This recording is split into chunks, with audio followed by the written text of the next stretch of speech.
Kalau misalnya takdir itu sudah diciptakan dan tidak dapat dirubah lagi, jadi untuk apa kita berdoa? Oke, penjelasannya sebentar lagi yang kita bahas. Jadi sekarang kita mau ketemu kawan dulu guys, di warung kopi.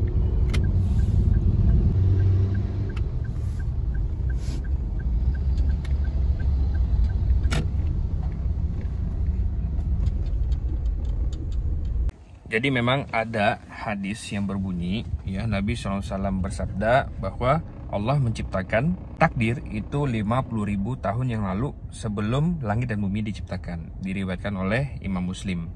Dan juga ya ini berkolerasi dengan ayat Al-Quran, di mana di surat Al-Hadid ayat ke-22 bahwa setiap musibah yang terjadi di muka bumi ini itu sudah tercatat di Lauhul Mahfuz.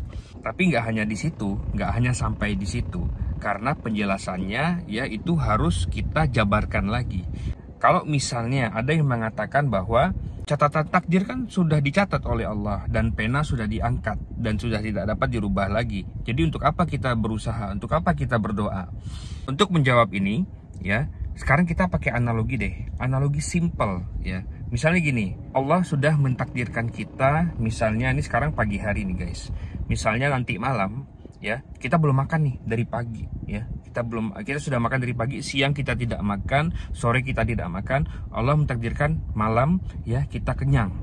Nah, terus kalau kita nggak makan, ya bisa nggak sih kita kenyang? Atau misalnya kita makan angin gitu, jadi gembung perutnya.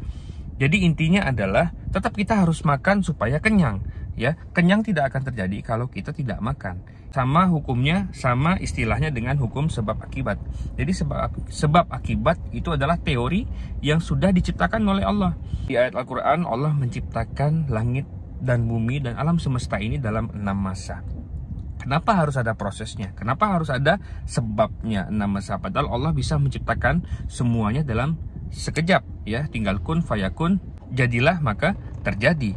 Sama seperti misalnya kita ditakdirkan oleh Allah juara 1 di kelas. Nah, bisa nggak sih kita tanpa belajar menjadi juara 1? Atau juga bisa kita dengan menyontek. Bahkan menyontek itu juga usaha, teman-teman. Nah, tetap ada sebabnya. Apa sebabnya terjadinya takdir?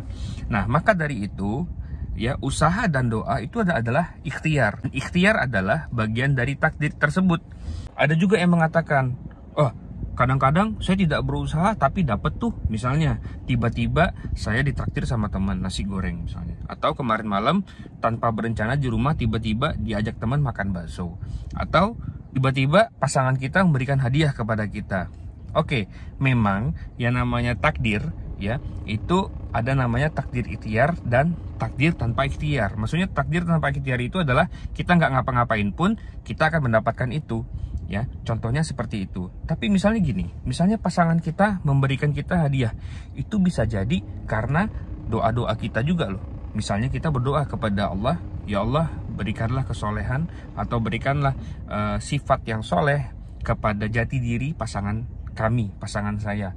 Jadi dengan sebab dari doa tersebut berikan pasangan yang soleh dan soleha. Jadi kita tidak tahu apa asbab dari takdir tersebut. Bisa jadi, ya, bisa jadi Allah memang sudah takdirkan. Tapi sekarang kita pikir deh, masa sih kita bisa kenyang tanpa makan, ya? Kayaknya manusia mana tuh yang bisa kenyang tanpa makan? Jadi makan angin lagi dia, map. Jadi kita bisa tahu takdir kita bisa tahu takdir kita besok kalau kita sudah mendapati esok harinya.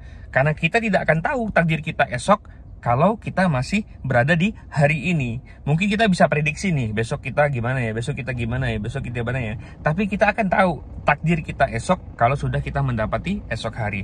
Dan pasti ada proses dari mengalami takdir tersebut. Misalnya contoh gini aja deh, saya mau ketemu temen di warung kopi, ya, jam 10 pagi. Bisa nggak sih gua nggak ngapa-ngapain di rumah, gue diem aja, ya, tiba-tiba di warung kopi?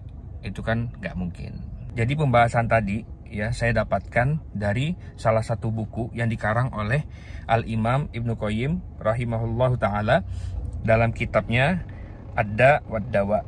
Dan itu kitabnya bagus banget, ya. Teman-teman bisa pelajari, bisa beli bukunya dan ikuti kajiannya, ya.